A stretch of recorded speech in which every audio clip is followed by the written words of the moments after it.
ਸਵਾਗਤ। ਮੈਂ ਹਰਜਿੰਦਰ ਸਿੰਘ ਰੰਧਾਵਾ, ਤੁਸੀਂ ਦੇਖ ਰਹੇ ਹੋ ਪੰਜਾਬ ਟੈਲੀਵਿਜ਼ਨ ਔਰ ਮੇਰੇ ਨਾਲ ਨੇ ਹਰਜੀਤ ਭਾਸਕਰ, ਸੀਨੀਅਰ ਜਰਨਲਿਸਟ। ਭਾਸਕਰ ਸਾਹਿਬ ਵੈਲਕਮ। ਬਹੁਤ ਬਹੁਤ ਸ਼ੁਕਰੀਆ ਰੰਧਾਵਾ ਜੀ। ਭਾਸਕਰ ਸਾਹਿਬ, ਪੰਜਾਬ ਦਾ ਰਾਜਨੀਤਿਕ ਦ੍ਰਿਸ਼ ਹੋਰ ਸਾਫ਼ ਹੋ ਗਿਆ ਜੀ। ਸੁਖਦੇਵ ਸਿੰਘ ਢੀਂਡਸਾ ਭਾਜਪਾ ਦੇ ਸਿਖਰਲੇ ਲੀਡਰ ਨੂੰ 2 ਦਿਨ ਪਹਿਲਾਂ ਮਿਲ ਆਏ ਔਰ ਉਹਨਾਂ ਨੇ ਕਾਹਲੀ ਦੇ ਵਿੱਚ ਕੱਲ ਆਪਣੀ ਕੋਰ ਕਮੇਟੀ ਸੱਦ ਲਈ ਆ ਦਿਨੇ 1 ਵਜੇ। ਔਰ ਇਹ ਪੱਕੀ ਸੰਭਾਵਨਾ ਹੈ ਕਿ ਉਹਦੇ ਚੋਂ ਬਹੁ ਗਿਣਤੀ ਲੋਕ ਇਸ ਪ੍ਰਸਤਾਵ ਨੂੰ ਸਹਿਮਤੀ ਦੇ ਦੇਣਗੇ ਕਿ ਆਉਂਦੀ ਚੋਣ ਢੀਂਡਸਾ ਸਾਹਿਬ ਆਪਣੇ ਸੰਯੁਕਤ ਅਕਾਲੀ ਦਲ ਵੱਲੋਂ ਗੱਠਜੋੜ ਕਰਨ ਦੇ ਅਧਿਕਾਰ ਹਾਸਲ ਕਰ ਲੈਣ ਬੀਜੇਪੀ ਨਾਲ। ਦਿਲਚਸਪ ਹੋਊਗਾ ਦੇਖਣਾ ਕਿ ਇਸ ਮੌਕੇ ਦੇ ਉੱਤੇ ਰਣਜੀਤ ਸਿੰਘ ਬ੍ਰਹਮਪੁਰਾ ਛੱਡਣ ਦਾ ਐਲਾਨ ਕਰਦੇ ਆ ਢੀਂਡਸਾ ਨੂੰ। ਦਿਲਚਸਪ ਹੋਊਗਾ ਦੇਖਣਾ, ਕਿਉਂਕਿ ਕੁਝ ਦਿਨ ਪਹਿਲਾਂ ਉਹਨਾਂ ਦੇ ਕਰੀਬੀ, ਉਹਨਾਂ ਦੇ ਧੜੇ 'ਚ ਮੰਨੇ ਜਾਂਦੇ ਇੱਕ ਵੱਡੇ ਫੈਡਰੇਸ਼ਨ ਦੇ ਆਗੂ ਵੱਲੋਂ ਇਹ ਬਿਆਨ ਦਿੱਤਾ ਗਿਆ ਸੀ ਕਿ ਅਸੀਂ ਭਾਜਪਾ ਨਾਲ ਸਮਝੌਤਾ ਨਹੀਂ ਕਰ ਸਕਦੇ। ਮੰਨਿਆ ਜਾ ਰਿਹਾ ਕਿ ਇਹ ਬਿਆਨ ਬ੍ਰਹਮਪੁਰਾ ਸਾਹਿਬ ਦੀ ਸੋਚ ਦੇ ਅਨੁਕੂਲ ਹੈ।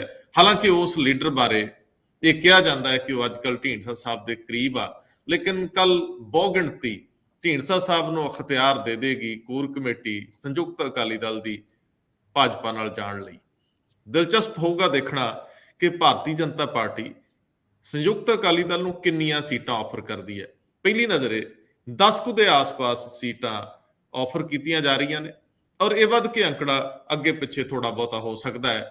ਲੇਕਿਨ ਹੋਰ ਦਿਲਚਸਪੀ ਹੈ ਕਿ ਭਾਜਪਾ ਨੂੰ ਇਹ ਵੀ ਫਿਕਰ ਹੈ, ਕੈਪਟਨ ਅਮਰਿੰਦਰ ਸਿੰਘ ਨਾਲ ਗੱਠਜੋੜ ਤਾਂ ਕਰਨਾ ਹੈ, ਪਰ ਕੈਪਟਨ ਅਮਰਿੰਦਰ ਸਿੰਘ ਦੇ ਕੈਂਡੀਡੇਟ ਕੌਣ ਹੋਣਗੇ, ਇਹ ਫਿਕਰ ਭਾਜਪਾ ਨੂੰ ਪਿਆ ਹੋਇਆ।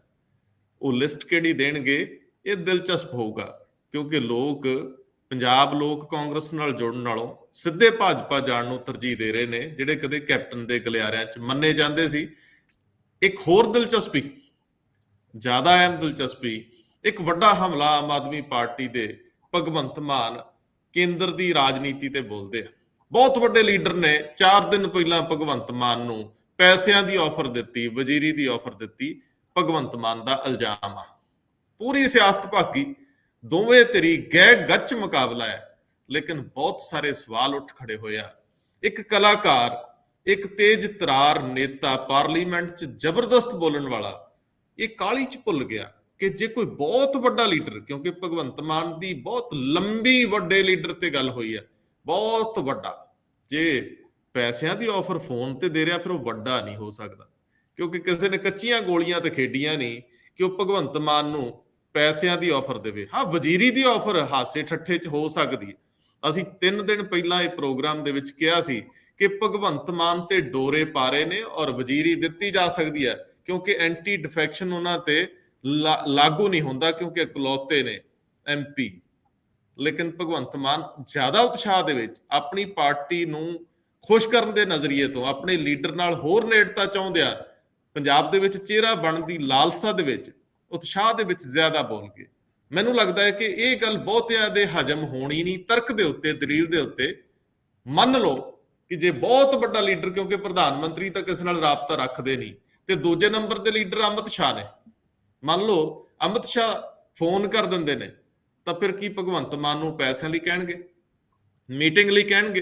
ਕਿਸ ਪੱਧਰ ਤੇ ਗੱਲ ਹੋਈ, ਜਾਂ ਉਹਨਾਂ ਤੋਂ ਕੋਈ ਵਜ਼ੀਰ ਲੈਵਲ ਦਾ? ਬਹੁਤ ਦਿਲਚਸਪ ਗੱਲ ਬਣ ਗਈ ਆ ਕਿ ਭਗਵੰਤ ਮਾਨ ਕਿਤੇ ਕਾਹਲੀ 'ਚ ਚਾਲ ਉਲਟੀ ਤਾਂ ਨਹੀਂ ਪੈ ਗਈ ਉਹਨਾਂ ਨੂੰ। ਇਹ ਦਿਲਚਸਪ ਹੋਊਗਾ। ਲੇਕਿਨ ਇਸ ਤੋਂ ਅੱਗੇ ਕੈਪਟਨ ਅਮਰਿੰਦਰ ਸਿੰਘ ਨੇ ਆਪਣਾ ਦਫ਼ਤਰ ਖੋਲ ਲਿਆ। ਅਕਾਲੀਆਂ ਦੀ ਗੱਲ ਵੀ ਅੱਗੇ ਵੱਧਦੀ ਹੈ, ਕੈਂਡੀਡੇਟ ਉਹ ਲਗਾਤਾਰ ਅਨਾਉਂਸ ਕਰ ਰਿਹਾ, ਪਰ ਸਫਾਈਆਂ ਦੇਣੀਆਂ ਹੋਰ ਤਰ੍ਹਾਂ ਦੀਆਂ ਆਈ ਜਾ ਰਹੀਆਂ। ਅੱਜ ਡਾਕਟਰ ਦਲਜੀਤ ਸਿੰਘ ਚੀਮਾ ਕਹਿ ਰਹੇ ਨੇ ਕਿ ਪੰਜਾਬ ਸਰਕਾਰ ਨੇ ਇੱਕ ਹੋਰ ਸਾਜ਼ਿਸ਼ ਬਿਕਰਮ ਸਿੰਘ ਮਜੀਠੀਆ ਨੂੰ ਜੇਲ੍ਹ ਭੇਜਣ ਦੀ ਘੜੀ ਹੈ। ਚਲੋ ਵਾਪਸ ਮੁੜਦੇ ਆ। ਮੈਨੂੰ ਦੱਸਿਓ, ਪੰਜਾਬ ਦੇ ਰਾਜਨੀਤਿਕ ਦ੍ਰਿਸ਼ ਵਿੱਚ ਜੇ ਢੀਂਡਸਾ ਭਾਜਪਾ ਨਾਲ ਚਲੇ ਜਾਂਦੇ ਆ ਤਾਂ ਕੋਈ ਅੱਗੇ ਗੱਲ ਵੱਧਦੀ ਹੈ, ਭਾਜਪਾ ਦਾ ਕੋਈ ਆਧਾਰ ਜਾਂ ਪੈਰ ਲੱਗਣ ਵਾਲੀ ਗੱਲ ਬਣਦੀ ਹੈ। ਹਾਲਾਂਕਿ ਸਿਆਸੀ ਗਲਿਆਰਿਆਂ 'ਚ ਚਰਚਾ ਹੈ ਕਿ ਭਾਜਪਾ ਕਿੰਨੇ ਪ੍ਰਤੀਸ਼ਤ ਲੋਕਾਂ ਨੂੰ ਅਸਰ ਥੱਲੇ ਲਿਆ ਪਾਊਗੀ, ਜਾਂ ਸਿਰਫ ਲੜਾਈ ਆਪਣੇ ਸੰਸਾਧਨਾਂ ਨਾਲ, ਸਰੋਤਾਂ ਨਾਲ ਦੇਣ ਦੇ ਸਥਿਤੀ 'ਚ ਆ। ਰਿਜ਼ਲਟ ਕੀ ਹੋਣਗੇ ਇਹਦੇ ਤੇ ਅਸਮੰਜਸ ਹੈ। ਕੋਈ ਦਾਅਵੇ ਨਾਲ ਨਹੀਂ ਕਹਿ ਰਿਹਾ ਕਿ ਬੀਜੇਪੀ ਕਿੰਨਾ ਕੁ ਡੈਂਟ ਪਾ ਸਕੂਗੀ, ਕਿੰਨਾ ਕੁ ਅਸਰ ਪਾ ਲੇਕਿਨ ਬੀਜੇਪੀ ਪੰਜਾਬ 'ਚ ਐਸਟੈਬਲਿਸ਼ ਹੋਣਾ ਚਾਹੁੰਦੀ ਆ ਔਰ ਕਿਸੇ ਵੀ ਹੱਦ ਤੱਕ ਉਹ ਜਾ ਸਕਦੀ ਆ। ਇੱਕ ਹੋਰ ਸਵਾਲ ਅੱਜ 2-3 ਵੱਡੇ ਲੀਡਰਾਂ ਨੇ ਭਾਜਪਾ ਦੇ ਨੇ ਪੁੱਛਿਆ ਜੇ 4 ਦਿਨ ਪਹਿਲਾਂ ਭਗਵੰਤ ਮਾਨ ਨੂੰ ਫੋਨ ਆਇਆ ਸੀ ਤਾਂ ਉਹ 4 ਦਿਨ ਬੋਲੇ ਕਿਉਂ ਨਾ। ਹਾਲਾਂਕਿ ਮੈਂ ਫਿਰ ਰਿਪੀਟ ਕਰ ਦਿਆਂ ਕਿ 3 ਦਿਨ ਪਹਿਲਾਂ ਅਸੀਂ ਇਹ ਗੱਲ ਕਹਿ ਚੁੱਕੇ ਹਾਂ ਕਿ ਭਗਵੰਤ ਮਾਨ ਨੂੰ ਬੀਜੇਪੀ ਆਪਣੇ ਵੱਲ ਖਿੱਚਣਾ ਚਾਹੁੰਦੀ ਹੈ। ਰੰਧਾਵਾ ਜੀ, ਜੇਕਰ ਗੱਲ ਕਰੀਏ ਢੀਂਡਸਾ ਸਾਹਿਬ ਦੀ, ਤੇ ਤੁਹਾਨੂੰ ਯਾਦ ਹੋਏਗਾ ਜਦ ਉਹਨਾਂ ਨੇ ਅਕਾਲੀ ਦਲ ਛੱਡਿਆ ਸੀਗਾ, ਤਦ ਤੋਂ ਇਦਾਂ ਦੀ ਗੱਲਾਂ ਰਾਜਨੀਤੀ ਖੇਤਰ ਦੇ ਵਿੱਚ ਚੱਲ ਰਹੀਆਂ ਕਿ ਉਹ ਭਾਜਪਾ ਦੇ ਕਲੋਜ਼ ਨੇ ਔਰ ਅੱਗੇ ਚੱਲ ਕੇ ਭਾਜਪਾ ਦੇ ਨਾਲ ਉਹਨਾਂ ਦਾ ਅਲਾਈਅੰਸ ਹੋਏਗਾ। ਕੈਪਟਨ ਅਮਰਿੰਦਰ ਸਿੰਘ ਕਾਂਗਰਸ ਛੱਡਣ ਦਾ ਫੈਸਲਾ ਕਰਦੇ ਨੇ ਔਰ ਨਾਲ ਇਹ ਅਨਾਉਂਸਮੈਂਟ ਕਰਦੇ ਨੇ ਕਿ ਅਸੀਂ ਭਾਜਪਾ ਦੇ ਨਾਲ ਸੀਟ ਐਡਜਸਟਮੈਂਟ ਕਰਾਂਗੇ ਤੇ ਅਲਾਈਅੰਸ ਸਾਡਾ ਹੋਏਗਾ ਢੀਂਡਸਾ ਔਰ ਉਹਨਾਂ ਦੀ ਭਾਈਵਾਲ ਪਾਰਟੀ ਯਾਨੀ ਅਕਾਲੀ ਦਲ ਸੰਯੁਕਤ ਦਾ। ਹੁਣ ਉਹ ਫੈਸਲਾ ਤਦ ਕਰਦੇ ਨੇ ਜਦ ਢੀਂਡਸਾ ਸਾਹਿਬ ਤੇ ਬ੍ਰਹਮਪੁਰਾ ਸਾਹਿਬ ਇਸ ਗੱਲ ਨੂੰ ਸਿਰੇ ਤੋਂ ਇਨਕਾਰਦੇ ਨੇ ਕਿ ਜਦ ਤੱਕ ਕਿਸਾਨਾਂ ਦੇ ਸੰਘਰਸ਼ ਦਾ ਜਾਂ ਕਿਸਾਨਾਂ ਦੇ ਮੁੱਦਿਆਂ ਦਾ ਹੱਲ ਨਹੀਂ ਹੁੰਦਾ ਤਦ ਤੱਕ ਅਸੀਂ ਕੋਈ ਭਾਜਪਾ ਦੇ ਨਾਲ ਨਾਤਾ ਨਹੀਂ ਰੱਖਾਂਗੇ। ਇਹੀ ਗੱਲ ਕੈਪਟਨ ਅਮਰਿੰਦਰ ਸਿੰਘ ਉਹਨਾਂ ਵੀ ਕਹਿੰਦੇ ਨੇ। ਔਰ ਜਿੱਥੇ ਤੱਕ ਕੈਪਟਨ ਅਮਰਿੰਦਰ ਸਿੰਘ ਔਰ ਢੀਂਡਸਾ ਉਹਨਾਂ ਦੀ ਸੀਟ ਐਡਜਸਟਮੈਂਟ ਜਾਂ ਅਲਾਈਅੰਸ ਦੀ ਗੱਲ ਹੈਗੀ ਹੈ, ਉਹਦੇ ਵਿੱਚ ਢੀਂਡਸਾ ਉਹਨਾਂ ਕਹਿੰਦੇ ਨੇ ਵੀ ਸਾਡੇ ਨਾਲ ਤੇ ਉਹਨਾਂ ਨੇ ਕੋਈ ਗੱਲ ਨਹੀਂ ਕੀਤੀ। ਹੁਣ ਜਦ ਕੱਲ ਕੈਪਟਨ ਅਮਰਿੰਦਰ ਸਿੰਘ ਮੀਡੀਆ ਨਾਲ ਗੱਲ ਕਰ ਰਹੇ ਸੀਗੇ ਤੇ ਉਹਨਾਂ ਨੇ ਇਸ ਗੱਲ ਦਾ ਖੁਲਾਸਾ ਕੀਤਾ ਕਿ ਢੀਂਡਸਾ ਦੇ ਨਾਲ ਅਲਾਈਅੰਸ ਦੀ ਗੱਲ ਬੀਜੇਪੀ ਨੇ ਆਪ ਕੀਤੀ ਸੀ ਕਿ ਉਹਨਾਂ ਦੇ ਨਾਲ ਸਾਡੀ ਗੱਲ ਹੋ ਚੁੱਕੀ ਹੈ ਔਰ ਉਹਨਾਂ ਦੇ ਨਾਲ ਸਾਡਾ ਅਲਾਈਅੰਸ ਹੋਏਗਾ, ਤੁਹਾਨੂੰ ਕੋਈ ਇਤਰਾਜ਼ ਤੇ ਨਹੀਂ। ਤੇ ਕੈਪਟਨ ਸਾਹਿਬ ਦਾ ਕਹਿਣਾ ਸੀਗਾ ਮੈਨੂੰ ਕੋਈ ਇਤਰਾਜ਼ ਨਹੀਂ। ਪਰ ਕੈਪਟਨ ਸਾਹਿਬ ਜਦ ਕਾਂਗਰਸ ਛੱਡਣ ਦਾ ਫੈਸਲਾ ਕਰਦੇ ਨੇ ਉਹ ਕਹਿੰਦੇ ਨੇ ਸਾਡੇ ਨਾਲ ਯਾਨੀ ਪੰਜਾਬ ਲੋਕ ਕਾਂਗਰਸ ਦੇ ਨਾਲ ਢੀਂਡਸਾ ਸਾਹਿਬ ਦਾ ਅਲਾਈਅੰਸ ਹੋਏਗਾ। ਰਹੀ ਗੱਲ ਬ੍ਰਹਮਪੁਰਾ ਉਹਨਾਂ ਦੀ ਜਾਂ ਪੀਰ ਮੁਹੰਮਦ ਉਹਨਾਂ ਦੀ, ਪੀਰ ਮੁਹੰਮਦ ਦਾ ਬਿਆਨ ਤਦ ਆਇਆ ਸੀ ਜਦ ਕਿਸਾਨੀ ਮੁੱਦਿਆਂ ਦੇ ਉੱਤੇ ਜਿਹੜੇ ਤਿੰਨੋਂ ਕਾਨੂੰਨ ਸੀਗੇ ਉਹ ਰੱਦ ਨਹੀਂ ਹੋਏ ਸੀਗੇ। ਮੈਨੂੰ ਇਹ ਲੱਗਦਾ ਹੈ ਕਿ ਹੁਣ ਅਗਰ ਉਹਨਾਂ ਤੋਂ ਬਿਆਨ ਲਿੱਤਾ ਜਾਏ ਤੇ ਸ਼ਾਇਦ ਉਹ ਆਪਣੇ ਪਹਿਲੇ ਬਿਆਨ ਤੇ ਨਾ ਟਿਕਣ।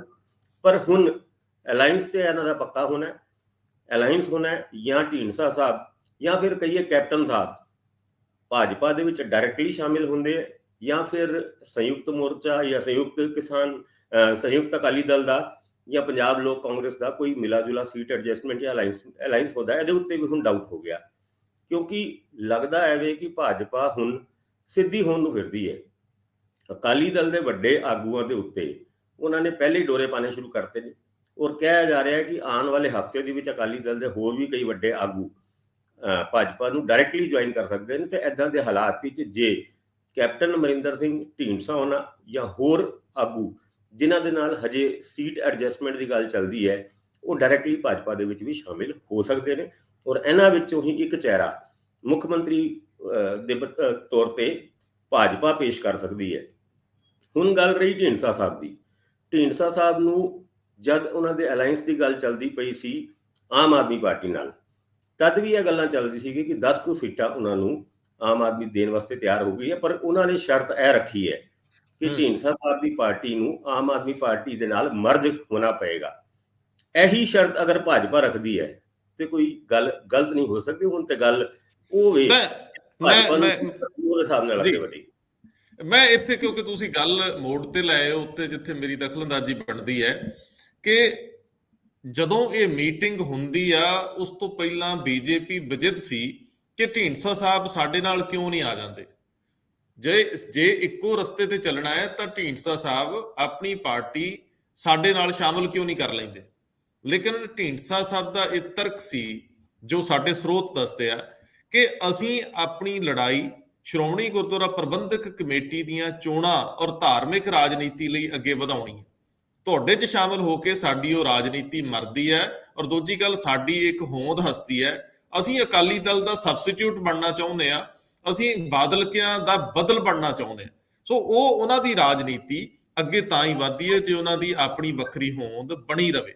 ਬੀਜੇਪੀ ਨੂੰ ਸ਼ਾਇਦ ਇਹ ਗੱਲ ਚੰਗੀ ਲੱਗੀ ਕਿ ਜਿਸ ਤਰੀਕੇ ਨਾਲ ਪਹਿਲਾਂ ਉਹ ਅਕਾਲੀ ਦਲ ਬਾਦਲ ਦੇ ਨਾਲ ਅੱਗੇ ਵਧਦੇ ਸੀ, ਜੇ ਇਸੇ ਰੂਪ ਦੇ ਵਿੱਚ ਢੀਂਡਸਾ ਉਹਨਾਂ ਲਈ ਕੁਝ ਕਰ ਸਕਣ ਪੰਜਾਬ ਦੇ ਵਿੱਚ ਤਾਂ ਇੱਕ ਸਿੱਖ ਚਿਹਰੇ ਵਜੋਂ ਹਿੰਦੂ ਸਿੱਖ ਸਾਂਝ ਦਾ ਜਿਹੜਾ ਸੁਨੇਹਾ ਹੁੰਦਾ ਉਹ ਅੱਗੇ ਵੱਧ ਸਕੇ। ਹਾਲਾਂਕਿ ਇਹ ਅਜੇ ਭਵਿੱਖ ਦੀ ਕੁੱਖ 'ਚ ਆ ਕਿ ਇਹ ਲੋਕ ਰਲ ਕੇ ਅਕਾਲੀ ਦਲ ਨੂੰ ਕਿੰਨਾ ਡੰਟ ਪਾ ਸਕਦੇ ਆ ਔਰ ਇਹ ਲੋਕ ਆਪਸ ਵਿੱਚ ਰਲ ਕੇ ਕਿੰਨੀ ਕੁ ਵੋਟ ਖਿੱਚ ਸਕਦੇ ਆ। ਇੱਕ ਨਵਾਂ ਸਵਾਲ ਵੀ ਖੜਾ ਹੋ ਰਿਹਾ ਕਿ ਬਾਦਲਕਿਆਂ ਨੂੰ ਨੁਕਸਾਨ ਪਹੁੰਚਾਉਣ ਦੇ ਚੱਕਰ 'ਚ ਕੀ ਕੋਈ ਰਾਜਨੀਤਿਕ ਧਿਰਾਂ ਅਕਾਲੀ ਦਲ ਵਰਗੀ ਜਮਾਤ ਨੂੰ ਖੋਰਨ ਤਾਂ ਨਹੀਂ ਤੁਰ ਪਈਆਂ? ਇਹ ਵੀ ਬੜਾ ਵੱਡਾ ਸਵਾਲ ਉੱਠ ਰਿਹਾ ਕਿ ਜੇ ਅਕਾਲੀ ਦਲ ਸੀਨ ਚੋਂ ਗੈਰ ਹਾਜ਼ਰ ਹੋ ਗਿਆ ਤਾਂ ਪੰਜਾਬ ਦੀ ਖੇਤਰੀ ਪਾਰਟੀ ਕੌਣ ਹੋਊਗੀ? ਇਹ ਮੁੱਦੇ ਕੌਣ ਉਠਾਇਆ ਕਰੂਗਾ ਜਿਹਦੇ ਲਈ ਅਕਾਲੀ ਦਲ ਲੜਦਾ ਰਿਹਾ? ਇਹ ਵੀ ਇੱਕ ਸਵਾਲ ਬੜਾ ਵੱਡਾ ਉੱਠ ਰਿਹਾ ਕਿ ਜਿਹੜੀਆਂ ਕੇਂਦਰ ਆਧਾਰਿਤ ਪਾਰਟੀਆਂ ਨੇ, ਕੇਂਦਰੀ ਪਾਰਟੀਆਂ ਨੇ, ਉਹ ਚਾਹ ਰਹੀਆਂ ਕਿ ਖੇਤਰੀ ਪਾਰਟੀਆਂ ਨੂੰ ਖਾ ਲਿਆ ਜਾਵੇ ਜਾਂ ਅਕਾਲੀ ਦਲ ਵਰਗੀ ਸਿਧਾਂਤਕ ਪਾਰਟੀ ਨੂੰ ਨੇਸਤੋ ਨਾਬੂਦ ਕਰਤਾ ਜਾਵੇ। ਇਹ ਵੀ ਇੱਕ ਬਹਿਸ ਦਾ ਵਿਸ਼ਾ। ਆਪਾਂ ਗੱਲ ਫਿਰ ਮੁੱਦੇ ਤੇ ਮੁੜਾਈਏ ਤੇ ਮੈਂ ਫਿਰ ਰਿਪੀਟ ਕਰਾਂ ਕਿ ਢੀਂਡਸਾ ਨੂੰ ਬੀਜੇਪੀ 'ਚ ਸ਼ਾਮਲ ਹੋਣ ਲਈ ਪਹਿਲੀ ਨਜ਼ਰੇ ਮਨਾਉਣ ਦੀ ਕਵਾਇਦ ਹੋਈ, ਜੋ ਤਰਕ ਆਧਾਰਿਤ ਰੱਦ ਕਰਤੀ ਗਈ ਢੀਂਡਸਾ ਵੱਲੋਂ ਔਰ ਉਹਨੂੰ ਸਵੀਕਾਰ ਕਰ ਲਿਆ ਗਿਆ। ਸਿਧਾਂਤਕ ਸਹਿਮਤੀ ਬਣ ਗਈ ਕਿ ਤੁਸੀਂ ਆਓ, ਆਪਣੇ ਕੈਂਡੀਡੇਟਸ ਦਿਓ, ਜਿਹੜੇ ਮਜ਼ਬੂਤ ਕੈਂਡੀਡੇਟਸ ਆ ਅਸੀਂ ਉਹਨਾਂ ਨੂੰ ਟਿਕਟਾਂ ਦੇਣ ਨੂੰ ਰੈਡੀ ਆ, ਤੁਸੀਂ ਆਪਣੇ ਮੰਚ ਤੋਂ ਦੇ ਲਓ, ਆਪਣੇ ਪਲੇਟਫਾਰਮ ਤੋਂ ਦੇ ਲਓ। ਲੇਕਿਨ ਜਿਹੜੀਆਂ ਟਿਕਟਾਂ ਤੁਹਾਨੂੰ ਲੱਗਦਾ ਹੈ ਕਿ ਤੁਹਾਡੇ ਕੈਂਡੀਡੇਟ ਜ਼ਿਆਦਾ ਅੱਛਾ ਕਰ ਸਕਦੇ ਆ, ਉਹ ਸਾਡੇ ਸਿੰਬਲ ਤੇ ਵੀ ਲੜ ਲੈਣ। ਜਿਵੇਂ ਤੁਹਾਨੂੰ ਯਾਦ ਹੋਣਾ ਹੈ, ਮਨਜਿੰਦਰ ਸਿੰਘ ਸਿਰਸਾ ਅਕਾਲੀ ਦਲ ਦੇ ਹੋ ਕੇ ਬੀਜੇਪੀ ਦੇ ਸਿੰਬਲ ਤੇ ਲੜਦੇ ਰਹੇ। ਅਕਾਲੀ ਦਲ 4 ਸੀਟਾਂ ਮੰਗਦਾ ਸੀ ਔਰ 4 ਸੀਟਾਂ ਪਹਿਲਾਂ ਉਹਨੂੰ ਮਿਲਦੀਆਂ ਵੀ ਰਹੀਆਂ, 2 ਉਹ ਕਮਲ ਦੇ ਫੁੱਲ ਤੇ ਲੜਦੇ ਹੁੰਦੇ ਸੀ, 2 ਤੱਕੜੀ ਤੇ ਦਿੱਲੀ 'ਚ ਲੜਦੇ ਸੀ। ਸੋ ਇਸ ਤਰ੍ਹਾਂ ਦਾ ਪ੍ਰਾਵਧਾਨ ਅੱਗੇ ਵਧਾਇਆ ਜਾ ਰਿਹਾ ਕਿ ਢੀਂਡਸਾ ਜਿੰਨੀਆਂ ਸੀਟਾਂ ਉਹਨਾਂ ਨੂੰ ਦਿੱਤੀਆਂ ਜਾਣਗੀਆਂ ਰੱਖ ਲੈਣ, ਔਰ ਉਸ ਤੋਂ ਬਾਅਦ ਜੇ ਕੋਈ ਉਹਨਾਂ ਦੇ ਤਗੜੇ ਕੈਂਡੀਡੇਟ ਹੋਣ ਤੇ ਉਹ ਸਾਡੇ ਚਿੰਨ੍ਹ ਤੋਂ ਲੜਾ ਲੈਣ। ਸੋ ਉਹ ਗੱਲ ਪਹਿਲੀ ਨਜ਼ਰੇ ਖਤਮ ਹੋ ਚੁੱਕੀ ਆ ਕਿ ਢੀਂਡਸਾ ਮਰਜ ਹੋਣਗੇ ਸੰਯੁਕਤ ਅਕਾਲੀ ਦਲ ਦੇ ਰੂਪ 'ਚ ਭਾਜਪਾ 'ਚ। ਹੁਣ ਸਿਰਫ ਅਲਾਇੰਸ ਹੋਣ ਜਾ ਰਿਹਾ, ਜਿਹਦੀ ਕੱਲ ਸਹਿਮਤੀ ਬਣਦੇ ਅਸਾਰ ਆ। ਮੈਂ ਫਿਰ ਉੱਥੇ ਹੀ ਖੜਾ ਹੈ, ਜਿਹੜੀ ਗੱਲ ਤੁਸੀਂ ਫੈਡਰੇਸ਼ਨ ਆਗੂ ਦੀ ਕਰ ਰਹੇ ਹੋ, ਉਹਨਾਂ ਦਾ ਬਿਆਨ ਸ਼ਾਇਦ ਇਹ ਕਾਨੂੰਨ ਰੱਦ ਹੋਣ ਤੋਂ, ਪ੍ਰਧਾਨ ਮੰਤਰੀ ਦੀ ਅਨਾਉਂਸਮੈਂਟ ਤੋਂ ਬਾਅਦ ਆਇਆ ਸੀਗਾ। ਸੋ ਇਹਨੂੰ ਬਿਆਨ ਨੂੰ ਬ੍ਰਹਮਪੁਰਾ ਸਾਹਿਬ ਦੀ ਜ਼ੁਬਾਨ ਮੰਨਿਆ ਜਾ ਰਿਹਾ ਸੀਗਾ, ਲੇਕਿਨ ਹਾਲਾਤ ਬਦਲਦਿਆਂ ਫਰਕ ਨਹੀਂ ਲੱਗਦਾ। ਲੇਕਿਨ ਜੇ ਉਹ ਬਿਆਨ ਸੱਚ ਹੈ, ਬ੍ਰਹਮਪੁਰਾ ਐਵੇਂ ਹੀ ਸੋਚ ਰਹੇ ਆ, ਤੇ ਕੱਲ ਹੋ ਸਕਦਾ ਬ੍ਰਹਮਪੁਰਾ ਤੋੜ ਵਿਛੋੜੇ ਦਾ ਐਲਾਨ ਕਰ ਦੇਣ। ਬਿਲਕੁਲ ਠੀਕ ਕਹਿ ਰਹੇ ਹੋ, ਕਿਉਂਕਿ ਜਦ ਢੀਂਡਸਾ ਸਾਹਿਬ ਨੇ ਅਕਾਲੀ ਦਲ ਸੰਯੁਕਤ ਬਣਾਇਆ ਸੀਗਾ ਜਾਂ ਆਪਣੇ ਆਪ ਨੂੰ ਅਕਾਲੀਆਂ ਤੋਂ ਵੱਖ ਹੋਣ ਦੀ ਕੋਸ਼ਿਸ਼ ਕੀਤੀ ਸੀ ਜਾਂ ਅਕਾਲੀਆਂ ਤੋਂ ਵੱਖ ਹੋਏ ਸੀਗੇ, ਤਦ ਵੀ ਉਹਨਾਂ ਨੇ ਇੱਕ ਚੀਜ਼ ਡਿਕਲੇਅਰ ਕੀਤੀ ਸੀਗੀ ਕਿ ਉਹ ਇਲੈਕਟੋਰਲ ਪੋਲਿਟਿਕਸ ਤੋਂ ਬਾਹਰ ਰਹਿਣਗੇ ਔਰ ਧਾਰਮਿਕ ਯਾਨੀ ਪੰਥਕ ਪੋਲਿਟਿਕਸ ਦੇ ਵਿੱਚ, ਪੰਥਕ ਐਕਟੀਵਿਟੀਜ਼ ਦੇ ਵਿੱਚ ਉਹ ਕਾਇਮ ਰਹਿਣਗੇ। ਤੇ ਉਹਨਾਂ ਦਾ ਪਹਿਲਾ ਟੀਚਾ ਹੈਗਾ ਕਿ ਐਸਜੀਪੀਸੀ ਨੂੰ ਬਾਦਲਾਂ ਦੇ ਕਬਜ਼ੇ ਤੋਂ ਛੁਡਾਉਣਾ। ਔਰ ਦੂਜੀ ਗੱਲ ਉਹਨਾਂ ਨੇ ਇਹ ਗੱਲ ਕਹੀ ਸੀ, ਮੈਂ ਆਉਣ ਵਾਲੇ ਟਾਈਮ ਵਿੱਚ ਕੋਈ ਵੀ ਰਾਜਨੀਤਿਕ ਇਲੈਕਸ਼ਨ ਨਹੀਂ ਲੜੂੰਗਾ, ਮੇਰਾ ਪਰਪਸ ਸਿਰਫ ਔਰ ਸਿਰਫ ਪੰਥਕ ਖੇਤਰ ਦੇ ਵਿੱਚ ਰਹੇਗਾ ਔਰ ਸਾਡਾ ਮੁੱਦਾ ਇਹ ਰਹੇਗਾ ਕਿ ਅਸਲੀ ਅਕਾਲੀ ਦਲ ਉਹ ਉਹਨਾਂ ਦਾ ਹੈਗਾ, ਬਲਕਿ ਜਿਹੜੇ ਅਕਾਲੀ ਦਲ ਦੀ ਗੱਲ ਬਾਦਲ ਸਾਹਿਬ ਕਰਦੇ ਨੇ ਜਾਂ ਹੁਣ ਸੁਖਬੀਰ ਉਹਨਾਂ ਕਰਦੇ ਨੇ, ਉਹ ਅਕਾਲੀ ਦਲ ਹੈ ਹੀ ਨਹੀਂ, ਕਿਉਂਕਿ ਉਹ ਪੰਥਕ ਵਿਚਾਰਧਾਰਾ ਤੋਂ ਅਲੱਗ ਹੋ ਚੁੱਕਿਆ ਹੈ ਔਰ ਉਹਨਾਂ ਦਾ ਪੰਥਕ ਰਾਜਨੀਤੀ ਦੇ ਵਿੱਚ ਹੁਣ ਕੋਈ ਬਹੁਤਾ ਖੇਤਰ ਨਹੀਂ। ਤੇ ਐਸਜੀਪੀਸੀ ਦੇ ਵਿੱਚ ਆਪਣੀ ਅਸਤਿਤਵ ਨੂੰ ਵਧਾਉਣਾ। ਹੁਣ ਦਿੱਲੀ ਸਿੱਖ ਗੁਰਦੁਆਰਾ ਮੈਨੇਜਮੈਂਟ ਕਮੇਟੀ ਜਾਂ ਪ੍ਰਬੰਧਕ ਕਮੇਟੀ ਦੀ ਗੱਲ ਕਰੀਏ ਤੇ ਸਿਰਸਾ ਸਾਹਿਬ ਨੇ ਉੱਥੇ ਰਿਜ਼ਾਈਨ ਦੇ ਕੇ ਹੁਣ ਭਾਜਪਾ ਦੇ ਵਿੱਚ ਸ਼ਾਮਿਲ ਹੋਣ ਦੀ ਕੋਸ਼ਿਸ਼ ਕੀਤੀ ਹੈ।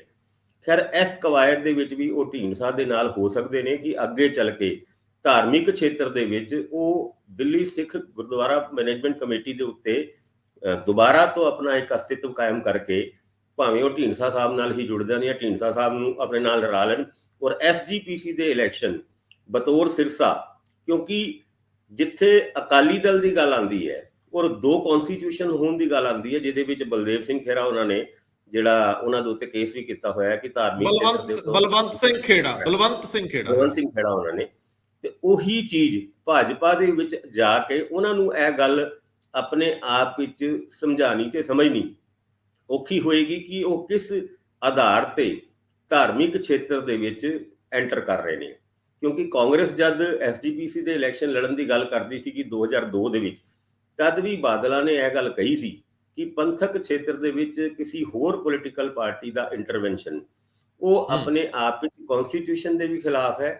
ਔਰ ਜਿੱਥੇ ਤੱਕ ਅਕਾਲੀ ਦਲ ਦੀ ਗੱਲ ਹੈਗੀ ਹੈ, ਉਹ ਮੀਰੀ ਪੀਰੀ ਦਾ ਸਿਧਾਂਤ ਨੂੰ ਅੱਗੇ ਰੱਖਦੇ ਹੋਏ ਕਹਿੰਦੇ ਨੇ ਵੀ ਅਕਾਲੀਆਂ ਦੇ ਵਾਸਤੇ ਭਾਵੇਂ ਉਹ ਐਸਜੀਪੀਸੀ ਦੀ ਚੋਣਾਂ ਹੋਣ ਜਾਂ ਫਿਰ ਇਲੈਕਟੋਰਲ ਪੋਲਿਟਿਕਸ ਹੋਣ, ਵਿਧਾਨ ਸਭਾ ਦੀ ਗੱਲ ਹੋਏ ਜਾਂ ਲੋਕ ਸਭਾ ਦੀ ਗੱਲ ਹੋਏ, ਉਹਨਾਂ ਨੂੰ ਹੀ ਜਾਂ ਉਹੀ ਇੱਕ ਇਸ ਤਰ੍ਹਾਂ ਦੀ ਪਾਰਟੀ ਹੈ ਜਿਨ੍ਹਾਂ ਨੂੰ ਮੀਰੀ ਪੀਰੀ ਦੇ ਸਿਧਾਂਤ ਦੇ ਹਿਸਾਬ ਨਾਲ ਇਲੈਕਸ਼ਨ ਲੜਨ ਦੀ ਇਜਾਜ਼ਤ ਧਰਮ ਵੀ ਦਿੰਦਾ ਹੈ ਤੇ ਕਨਸਟੀਟਿਊਸ਼ਨ ਵੀ ਦਿੰਦਾ ਹੈ। ਭਾਵੇਂ ਹਾਲਾਂਕਿ ਕਨਸਟੀਟਿਊਸ਼ਨ ਇਸ ਗੱਲ ਦੀ ਇਜਾਜ਼ਤ ਨਹੀਂ ਦਿੰਦਾ। ਉਹਦਾ ਹੀ ਕੇਸ ਜਿਹੜਾ ਖੇੜਾ ਸਾਹਿਬ ਦਾ ਚੱਲਦਾ ਪਿਆ, ਉਹਦੇ ਉੱਤੇ ਬਾਦਲ ਸਾਹਿਬ ਦੀ ਪੇਸ਼ੀ ਵੀ ਹੋ ਚੁੱਕੀ ਹੈ। ਪਰ ਹਾਂ, ਜਿਹੜੀ ਗੱਲ ਢੀਂਡਸਾ ਸਾਹਿਬ ਦੇ ਬਾਰੇ ਤੁਸੀਂ ਕਹੀ ਹੈ ਕਿ ਢੀਂਡਸਾ ਸਾਹਿਬ ਉਹਨਾਂ ਨੇ ਬੀਜੇਪੀ ਨੂੰ, ਭਾਵੇਂ ਤੁਸੀਂ ਸ਼ਬਦ ਯੂਜ਼ ਕੀਤਾ ਹੈ ਕਿ ਰਿਜੈਕਟ ਕਰਤਾ, ਮੈਨੂੰ ਲੱਗਦਾ ਹੈ ਕਿ ਉਹਨਾਂ ਨੇ ਸਮਝਾਉਣ ਦੀ ਕੋਸ਼ਿਸ਼ ਕੀਤੀ ਹੈ ਭਾਜਪਾ ਨੂੰ ਕਿ ਅਗਰ ਭਾਜਪਾ ਦੇ ਵਿੱਚ ਅਸੀਂ ਸ਼ਾਮਿਲ ਹੋ ਜਾਂਦੇ ਹਾਂ ਤੇ ਬਾਦਲਾਂ ਦੇ ਕਬਜ਼ੇ ਤੋਂ ਐਸਜੀਪੀਸੀ ਨੂੰ ਛੁਡਾਉਣਾ ਲਗਭਗ ਅਸੰਭਵ ਹੋ ਸਕਦਾ ਹੈ, ਤੇ ਉਹਦੇ ਕਰਕੇ ਉਹ ਆਪਣੀ ਵੱਖਰੀ ਆਈਡੈਂਟੀਟੀ ਬਣਾ ਕੇ, ਜੇ ਬਾਦਲਾਂ ਦੇ ਕਬਜ਼ੇ ਤੋਂ ਐਸਜੀਪੀਸੀ ਨਿਕਲ ਜਾਂਦੀ ਹੈ ਤੇ ਪੰਥਕ ਰਾਜਨੀਤੀ ਦੇ ਤੌਰ ਤੇ ਉਹ ਲਗਭਗ ਜ਼ੀਰੋ ਹੋ ਜਾਂਦੇ ਨੇ।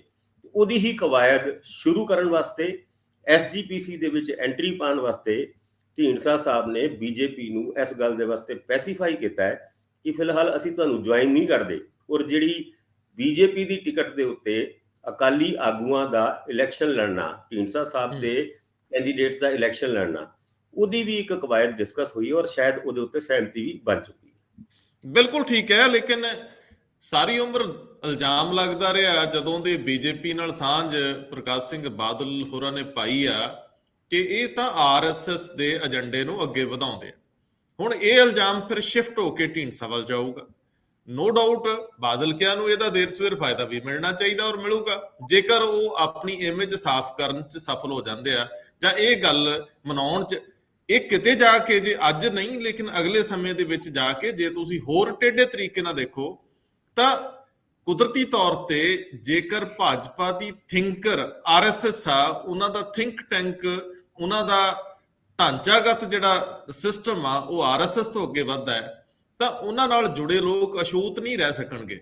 ਸੋ ਕਈ ਤਰ੍ਹਾਂ ਦੀ ਸਿਆਸਤ ਸ਼ਿਫਟ ਹੋਊਗੀ, ਦੇਖਣਾ ਬਣਦਾ। ਪਰ ਮੈਂ ਹੁਣ ਉਹਨਾਂ ਮੁੜ ਕੇ ਘੁੰਮ ਕੇ ਭਗਵੰਤ ਮਾਨ ਸਾਹਿਬ ਦੇ ਉਸ ਬਿਆਨ ਤੇ ਬੜੀ ਤਾਮਝਾਮ ਵਾਲੀ ਪ੍ਰੈਸ ਕਾਨਫਰੰਸ ਔਰ ਬੜਾ ਵੱਡਾ ਖੁਲਾਸਾ ਹੋਇਆ।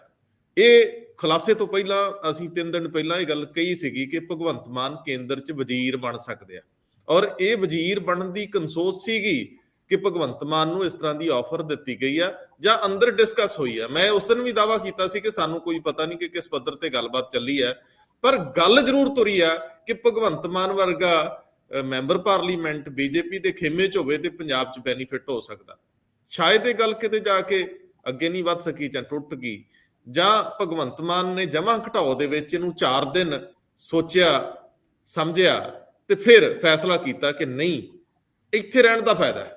ਜਾਂ ਕਿਸ ਪੱਧਰ ਤੇ ਪਾਰਟੀ ਪਲੇਟਫਾਰਮ ਤੇ ਕੇਜਰੀਵਾਲ ਜਾਂ ਉਹਨਾਂ ਦੀ ਕੋਰ ਟੀਮ ਨਾਲ ਗੱਲ ਹੋਈ, ਭਗਵੰਤ ਮਾਨ ਨੇ ਅਜੇ ਖੁਲਾਸਾ ਨਹੀਂ ਕੀਤਾ ਕਿ 4 ਦਿਨ ਦੇ ਵਿੱਚ ਉਹ ਕੀ ਕਰਦੇ ਰਹੇ।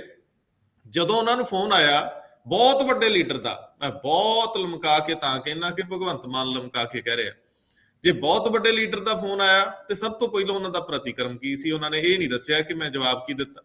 ਦੂਜੇ ਬੰਨੇ ਉਹਨਾਂ ਨੇ ਪੈਸਿਆਂ ਦੀ ਆਫਰ ਵਾਲੀ ਜਿਹੜੀ ਗੱਲ ਕੀਤੀ, ਇਹ ਹਜਮ ਹੁੰਦੀ ਨਹੀਂ। ਮਾੜੇ ਤੋਂ ਮਾੜਾ ਲੀਡਰ ਵੀ ਅੱਜ ਕੱਲ੍ਹ ਇਹ ਸਮਝਦਾ ਕਿ ਫੋਨ ਤੇ ਗੱਲਾਂ ਜਾਇਜ਼ ਨਹੀਂ ਕਰਨੀਆਂ। ਮਾੜੇ ਤੋਂ ਮਾੜਾ ਲੀਡਰ ਵੀ ਇਹ ਸਮਝਦਾ ਹੈ ਕਿ ਇਹ ਕਿਸੇ ਨੂੰ ਵੀ ਬਿਨਾਂ ਪਹਿਲਾਂ ਸਾਂਝ ਹੋਣ ਦੇ ਕਿਸੇ ਨੂੰ ਇਸ ਤਰ੍ਹਾਂ ਦੀ ਆਫਰ ਦੇ ਦੇਣੀ ਕਿੰਨੀ ਕੁ ਜਾਇਜ਼ ਆ।